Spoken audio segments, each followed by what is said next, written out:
Before we dive into today's episode, we have some exciting news to share.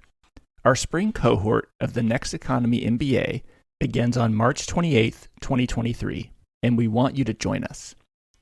We designed the Next Economy MBA for entrepreneurs and change makers who are helping to create a world that works for all life. During this 9-month program, you'll learn practical skills on how to transform your organization into one that is just, equitable, and regenerative.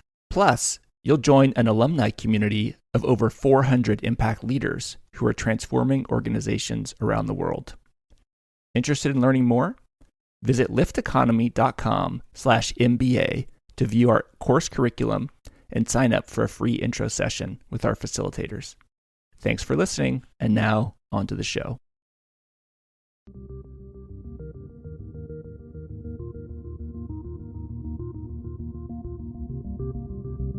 Welcome to Next Economy Now.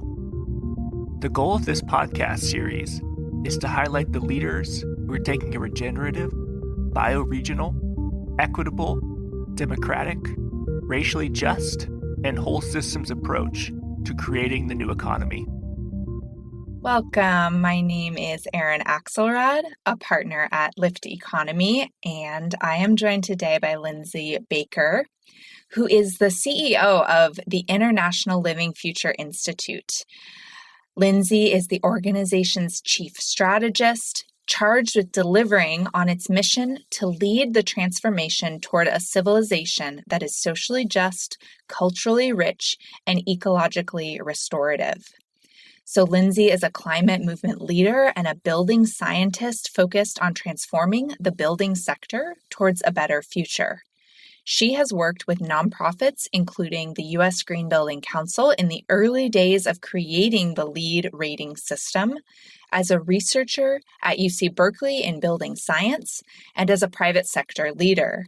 She led the global sustainability and impact team at WeWork, co-founded a smart buildings startup called Comfy, which grew over 5 years to 75 employees and a global portfolio of clients, and also had roles at Google and Rocky Mountain Institute. She serves on several nonprofit boards and is an advisor and board member for climate tech startups focused on the critical and complex world of buildings. Lindsay, welcome to the show. Thanks so much for having me. I'm really happy to be here. Well, I am so grateful you're doing the work you're doing with regards to this Goliath of the building sector. How did you first get into this work? I'm so curious. How did you get interested in buildings? Yeah, I really started off my career, or I guess I should say just my world of what fuels me in life, focused on the environment. I was growing up in the suburbs of Atlanta. I couldn't walk anywhere or bike anywhere because we were in that kind of a suburb where it was too dangerous to do that. And so just stuck in cars and feeling a little bit like we have created this built environment that isn't very humane, isn't really centered on the human and what the human wants and needs out of our lives. And I was fortunate, I guess, at that time to start thinking about environmentalism in a really broad way, but I have to say that I got drawn to buildings for a couple of reasons that I've reflected on a lot over the years. And one of them I think was a good one, which is that I'm really passionate about shelter. And I love working with people who are engaged in this really critical piece of civilization, which is how we shelter each other and how we keep each other safe and warm. And that whole practice, it's an incredibly creative profession. It's an incredibly thoughtful and important one. There's so much technically to learn, so it's a great industry to be in for that reason. And I think I was drawn to it in part because I loved the idea of working with people who build buildings. Another reason, though, that I came to it, and this was really in the late 90s, was that I saw it as sort of a perfect example of a type of environmentalism that was really popular at that time that I think I came up in and have reflected on a lot as sort of being, unfortunately, very limiting and problematic, which is the win-win kind of environmentalism that focuses on profit and sort of making sure that things that we do to save the environment and to protect our health are also profitable. And I was really compelled by that idea at that time as a young person. I thought, well, we have to save this planet. And if we can do it within the constraints of modern business and capitalism and things, then heck yeah, like that sounds great. That sounds easier. And this was around the time of Ray Anderson coming out as the head of Interface Carpet and sort of talking about the possibilities of a carpet company being positive impact on the world. A lot of things that were just of that time, very neoliberal construct, very sort of, we have to make this work within modern capitalism. And so I look back on that and I think, well, I wish I hadn't thought that that was the main way to go about things. But, I am a person of my time and I've spent a lot of time sort of with those sets of problems.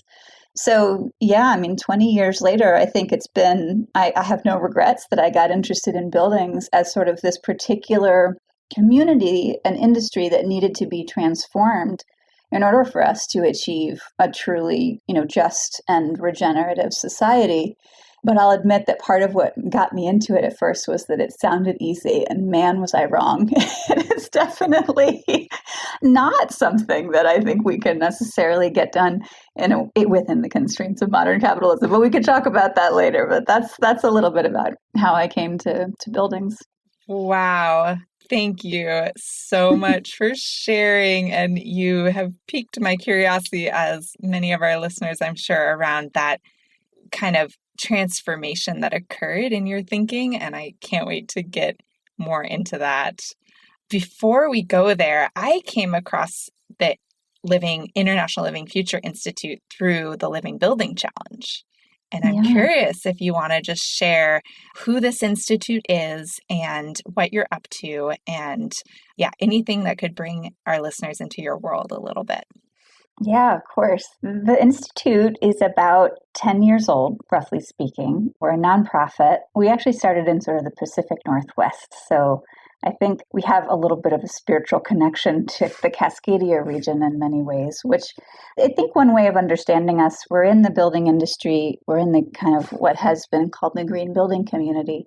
And we created a system called the Living Building Challenge, which has been sort of the anchor of our work in many ways. The Living Building Challenge, it is a certification program for buildings, but it's also just a philosophy and sort of a structure for thinking about the various impacts that buildings have on the world, and asking ourselves the question, what would it look like if a building truly gave back to the world in a number of different facets of the sort of resource flows of how buildings work?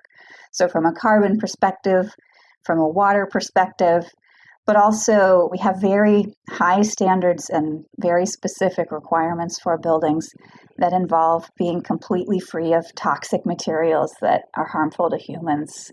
We have requirements and sort of imperatives around social equity, so labor practices involved in the building of buildings, but also in all the stuff that goes into the buildings in the first place. So it's a really ambitious challenge, and we have a little over 30 buildings in the world at this point that have actually certified as fully living buildings.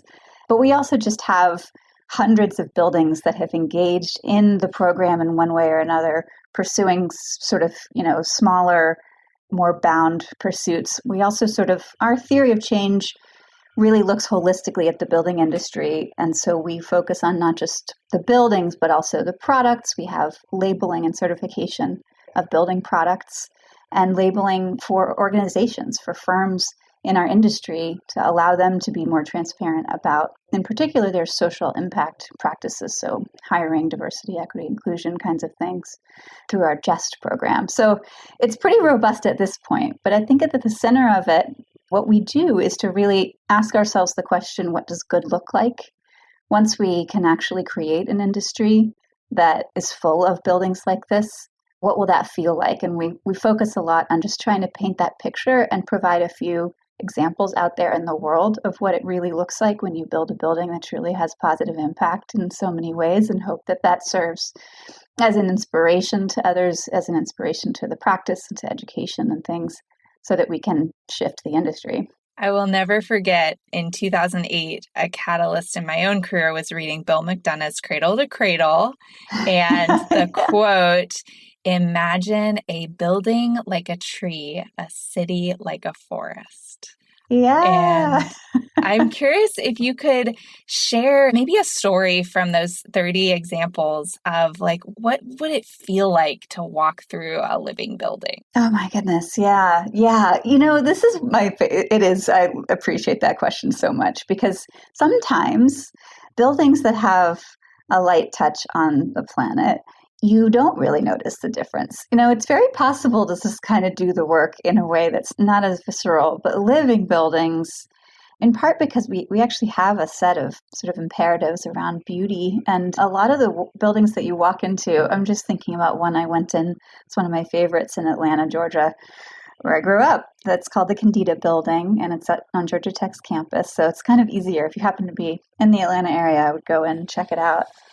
When you walk in, these spaces they're full of natural light. They're also full of natural materials. So we really advocate for a practice called biophilic design in our spaces. And so really walking into a living building should feel a little bit like walking into a forest because you have all of these textures and all of these natural materials around you.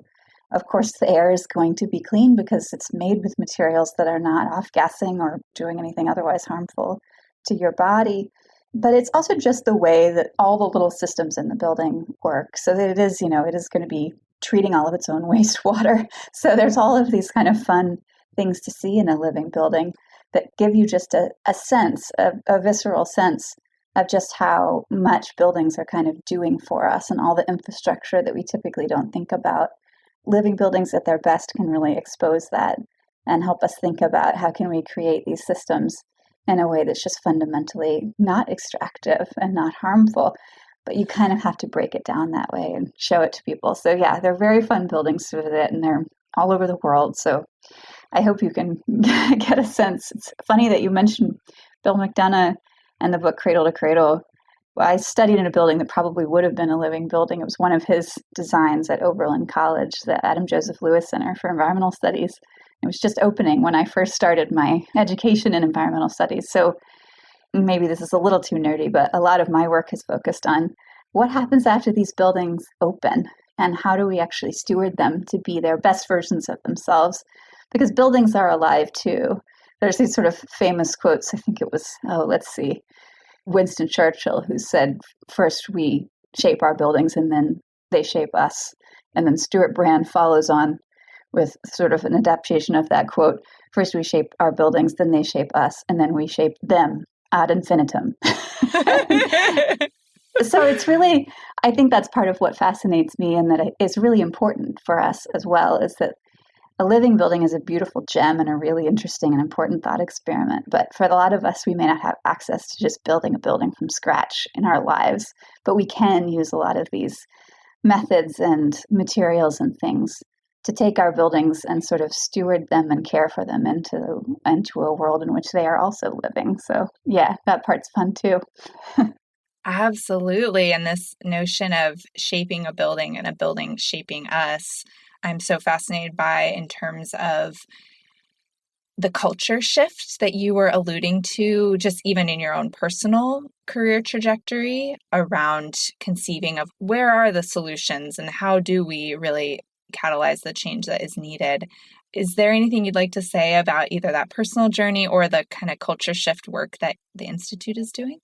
Yeah, I do. And I love that you said culture shift. And I hope I can sort of answer this as broadly as possible. But when I left my job at WeWork, which I'm sure that many of your listeners will be familiar with the debacle that ensued in the end of 2019 around WeWork, I was kind of done with the corporate world for a while. I was not feeling the possibility that we could accomplish these enormous tasks around transforming our relationship to our environment, our relationship to each other, our relationship to our own health within the constraints of capitalism. I'm sure that doesn't come as a surprise that I just wasn't feeling it that day. And I started reading about social movements and thinking about the green building community in particular through the lens of effective movements of the past. And one of the things that I realized is that we had kind of pulled on that lever so specifically and so much that was this specific lever of market forces. Let's just figure out how to make it a positive return on the investment for everyone in the building industry. And if we can make it feel cheaper or profitable, then we don't really have to employ the other levers that a lot of social movements really do. And one of those is cultural change. I was reading the book, This Is an Uprising, which I'll have to remember the authors, but great book that, talks a lot about it from the momentum community people, that talks about sort of how to build effective social movements. So I was really thinking, like, what are we missing as a movement? How can we think of ourselves more that way? And cultural change, I think, it works outside the bounds of the market, which is part of what excites me. And the kind of folks that we work with at the Institute are oftentimes people who aren't as obsessed with the idea that they need to make a profit off of building their buildings. They do really want to do the right thing. They want to be a part of a community that is having a positive impact on the world, and that's what motivates them. And I think if we can start to move more people towards embodying that and building up that as an acceptable way of doing business, it helps us a little bit with the task ahead of transforming our industry. Of course, another piece of it is political change. And that's another thing that I think for the world of buildings and transforming how we build buildings, we focus on voluntary mechanisms a lot again. And so there's this other piece that I think is going to be pretty important for us, which is just starting to be comfortable saying, hey, here in this city, in this state, if you want to build buildings or be a landlord or whatever it is, your buildings have to be fundamentally safe for people. They have to be fundamentally in line with basic planetary constraints. These kinds of things, they have to not be, causing gentrification or otherwise extracting from our communities. It's going to have to become something that we regulate. And that's sort of where you come up against capitalism pretty hard. But yeah, I was actually listening to one of your past guests, the gentleman who's leading B Corp for North America, and thinking about how we all are kind of facing these same questions, like what can we do within the constraints of the system? And I feel very fortunate that in the building industry, we do get to work with a lot of people, and we get to work as an organization in such a way that is allowed to fundamentally question some of these economic structures at the same time that we're sort of just doing the day-to-day work of helping people build better buildings. So it doesn't always feel to me to be kind of either it's revolution or you're just a part of the system. Like at least I feel, maybe I'm deluding myself sometimes, but I feel like I get to do a little bit of both. And that is pretty exciting. But the tension is there and it's real. Yeah.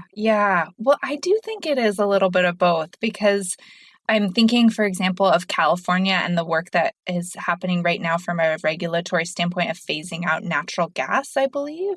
Exactly. And when I look at my biggest energy burden in my own house, which is a relatively small 240 square foot, the induction stove that I have is a big piece of my energy use. And so I complement that with solar cooking, but it's like it's building up the capacity to actually live and design our lives around the alternatives while we also build up the regulatory framework. Yeah, it's such a fascinating time in that way with buildings and the way that we think about sort of how to intervene in the system.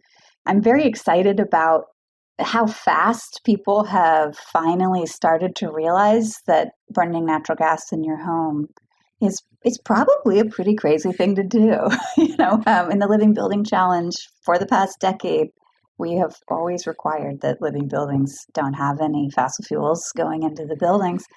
And it was both for the reasons that are related to climate and also for health, that the indoor air quality impacts of natural gas burning inside are known and have been known for a long time. But they don't get talked about. They don't. Lindsay, why don't they get talked about? This is mind-blowing to me. Why is it that it's so rare that I hear something that's so connected to our respiration and our healthy air quality, and it doesn't get talked about?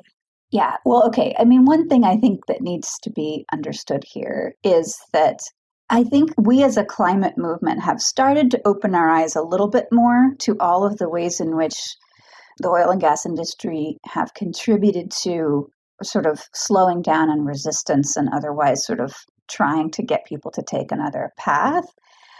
But it's only in the past few years that we've really started to uncover how they have really gotten into industries like the building industry to do that as well. So I will say for myself, I think when I started to see that electrification was really growing, I was actually a little surprised because, natural gas has been understood, depending on sort of who you ask and efficiency and all these things.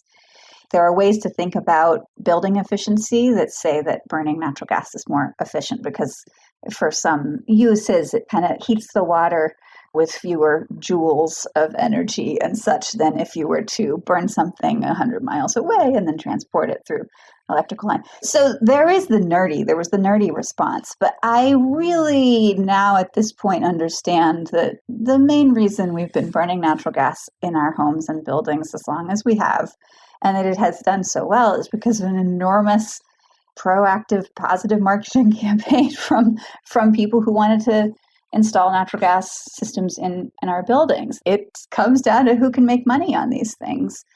And that is always still, I think, the challenge for industries like buildings and the building industry in general, is that a lot of the regulation that I'd like to see doesn't involve people buying something. Once you have an induction stove or once you have pretty good envelope for your building, the main things that you can do are to just care for that building and maintain it so that it is resilient to all the things, that it can keep itself cool when it's hot out and warm when it's cold out.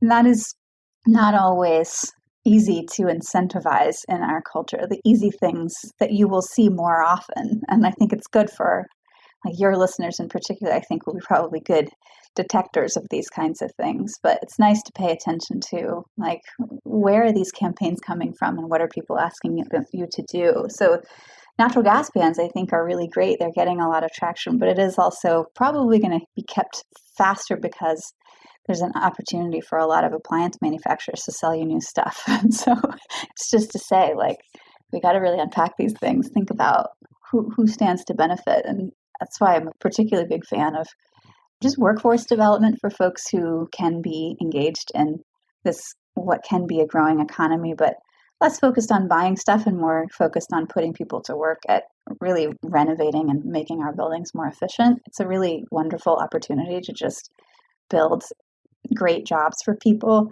that require, some pretty interesting and high skill professional lives, but that are more about maintenance and care than they are about sort of buying a new thing. So I'm hopeful to see more of that happen for buildings.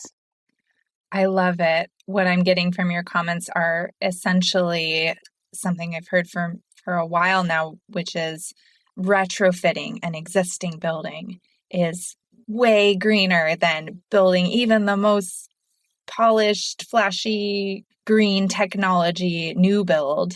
Are there programs in particular that you work on that help people along that pathway of retrofit and renovation?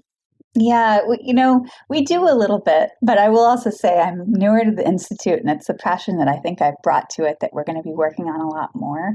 So the Living Building Challenge was initially structured in a way that looks at the decisions that you make when you're building for the first time. And we now do have, there are a lot of living buildings that were renovations or major renovations.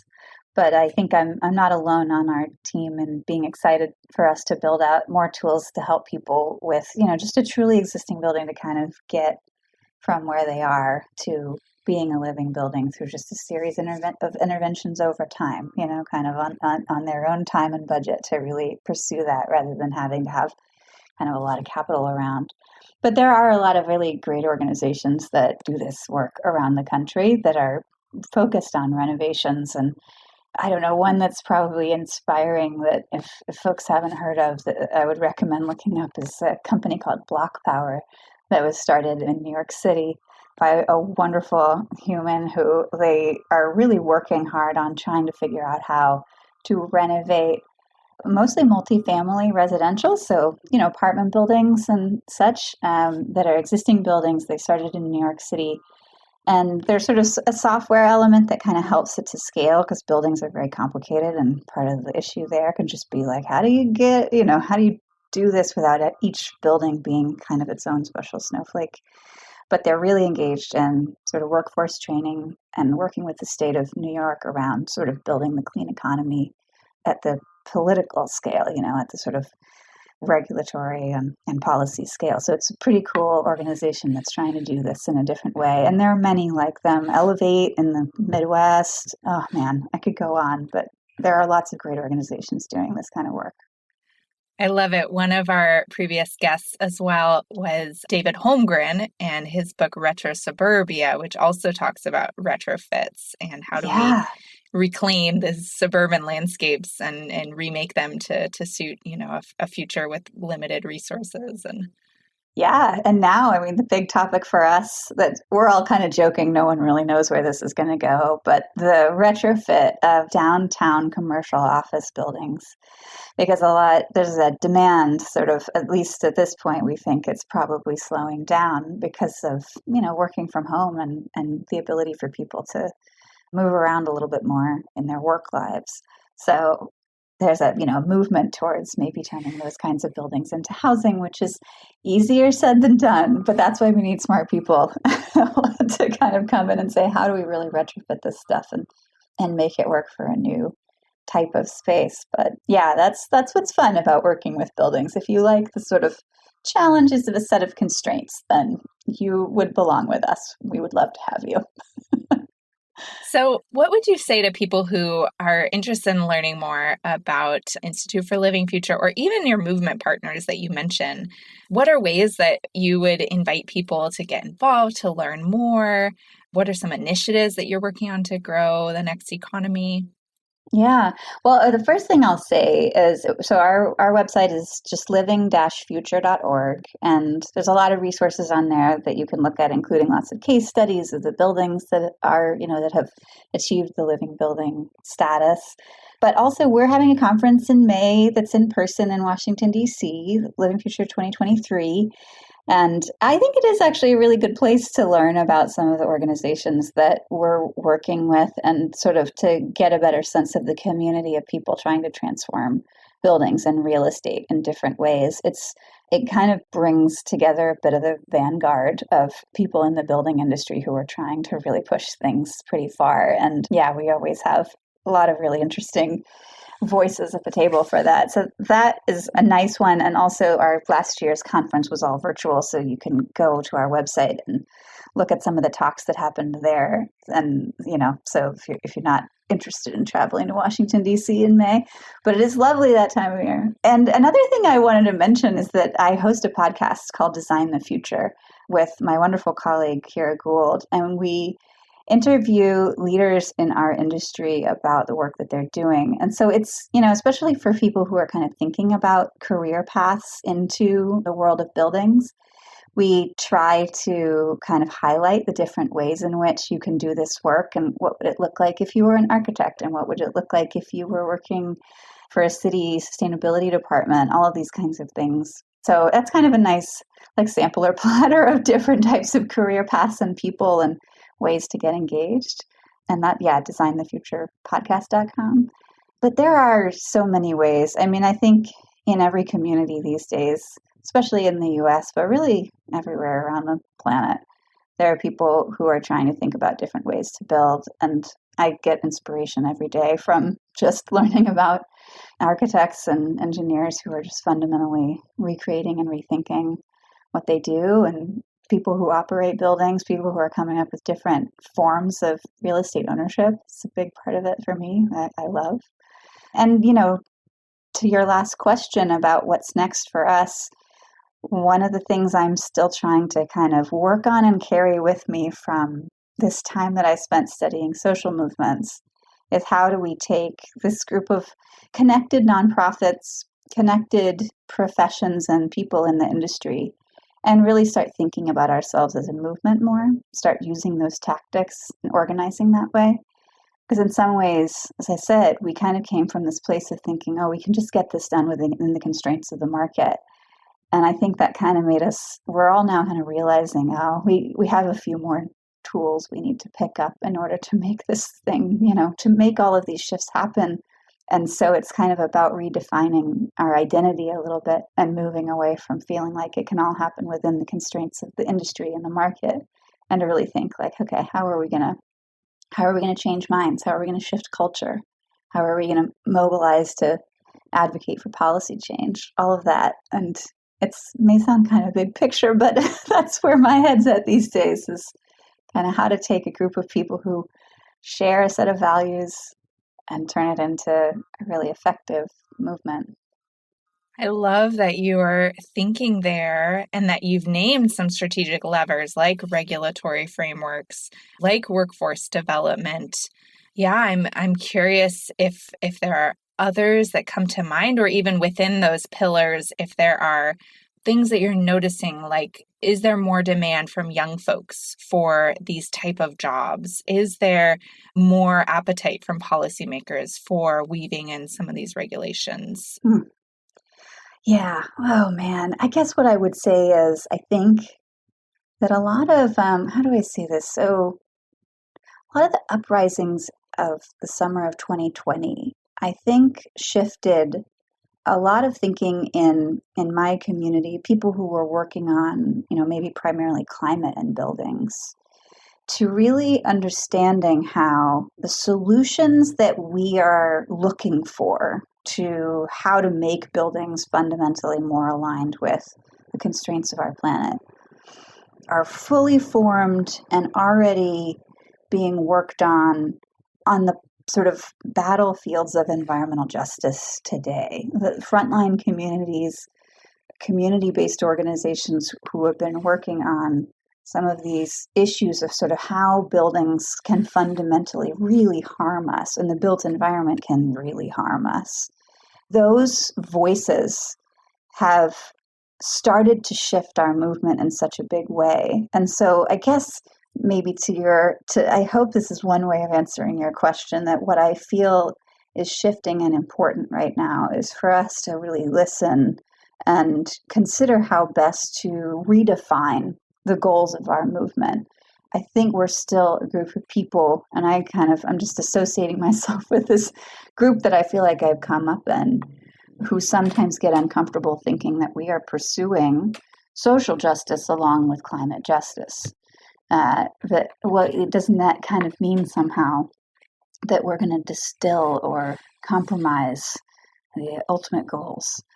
And we have to keep doing that work that I think for a lot of folks that, they maybe got on this path or started to wake up to, especially to sort of really white-led environmental organizations, like a lot of the ones that have led the quote-unquote green building movement to begin with, have just really started to understand that the focus was too narrow in many ways. And so all of that, I feel like a challenge ahead, but something that I am seeing and I think is deeply important to the future of the built environment, but also the movement to shift it, is making sure that we're really centering economic justice and racial justice in the work in a big way. And I say that because I genuinely think that's the only way we're going to do this. This is the only way we're going to get to the future that we need. Wow. So vulnerably and beautifully said. I appreciate that so much. And I'm curious in your own learnings around working with people, even maybe within the organization you work with or all the number of organizations you've worked with. Yeah, if there's anything you'd like to share around the actual on the ground, what it takes to build that shared alignment around that commitment to economic justice and racial justice. Oh, I wish I had a great answer for that one.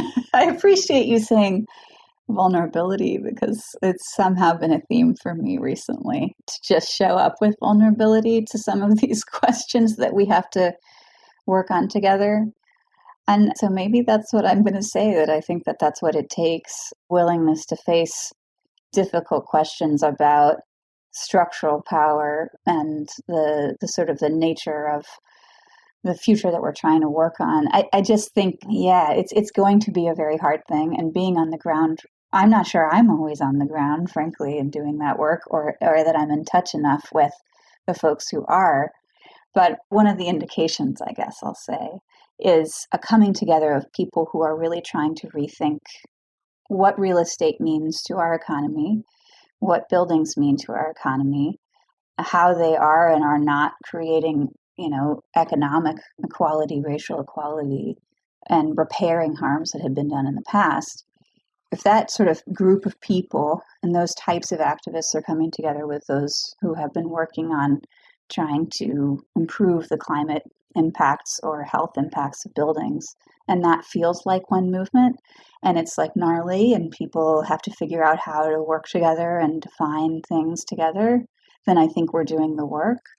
But I think primarily that's going to take a lot of vulnerability and willingness of people to sort of to pass the mic and to sort of think about the position that they were brought up in and how it relates to everybody else's visions of the future. So I don't know. I wish I had a better sense of exactly what that feels like on the ground, but I think in some ways I'm still working on making sure that I have 2 feet on that piece of ground.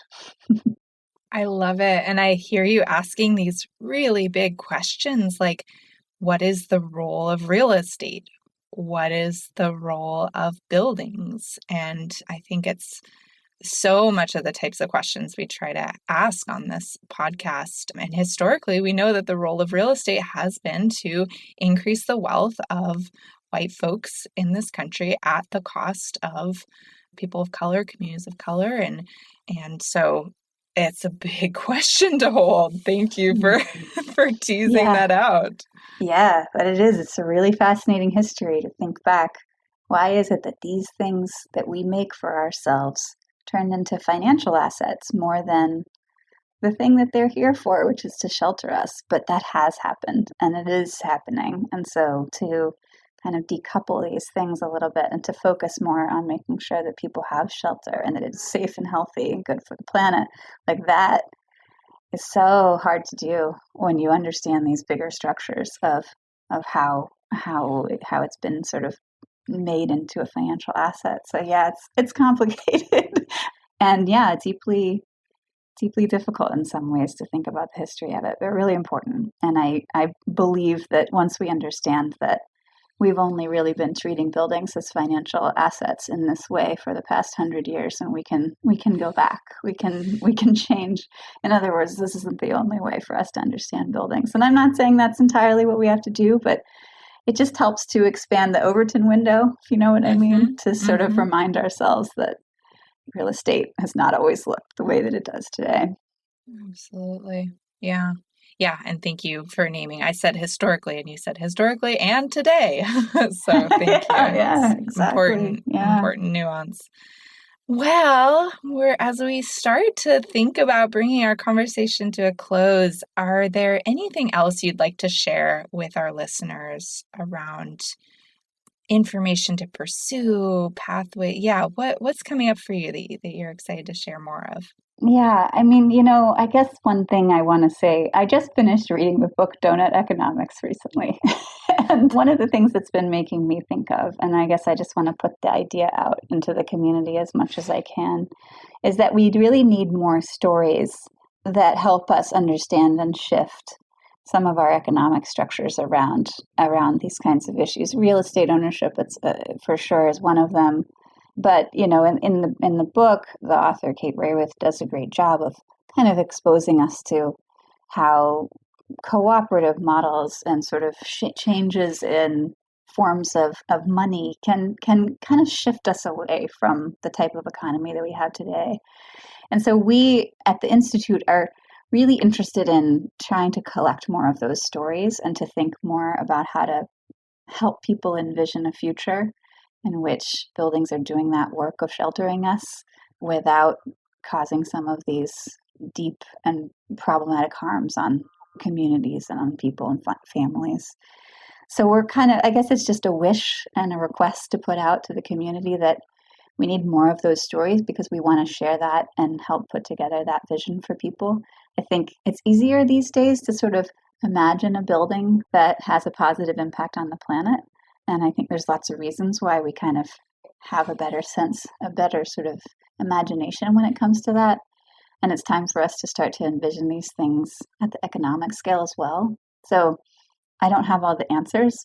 I have a few little stories and I need a lot more. So, I'm always looking out for how buildings can serve to redistribute wealth, to heal communities or to help communities heal, to have positive impacts on people's bodies. This is all possible. It's so possible, but we just need to tell those stories more. So I'm excited to do that. And if people have ideas, please reach out and let us know what they are so we can get them out into the world.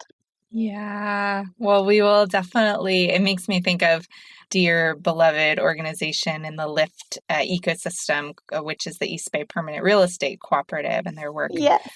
transforming and decommodifying land and housing in East and West Oakland. And also, when we were talking about real estate, I realized that the Sustainable Economies Law Center has a radical real estate learning group. It's like a study group and an intern group. And so there's definitely, we'll link to those resources for folks in the show notes. I love them. That's perfect. Yes. Thank you for thinking of that. Such a good idea. Oh, thank you so much for this movement building work that you're doing, this deep rethinking of this built environment and how it shows up in our lives and our civilization, as you said. And just thank you for taking some time to join us on the podcast and keep up the great work. Oh, thank you. And thank you for having me. It's a pleasure and very cool to be just a part of the dialogue that you're facilitating. I really appreciate it. It's amazing and very honored to be one of your guests. So thank you. Mm-hmm. Well, we'll stay in touch and have a great rest of your day. Next Economy Now is a production of Lift Economy. To listen to all of our episodes, go to lifteconomy.com/podcast. That's LIFT economy.com/podcast. You can also sign up for our monthly newsletter at lifteconomy.com/newsletter. Please also rate and review our podcast on iTunes, Spotify, Stitcher, or wherever you get your podcasts. Thanks for listening.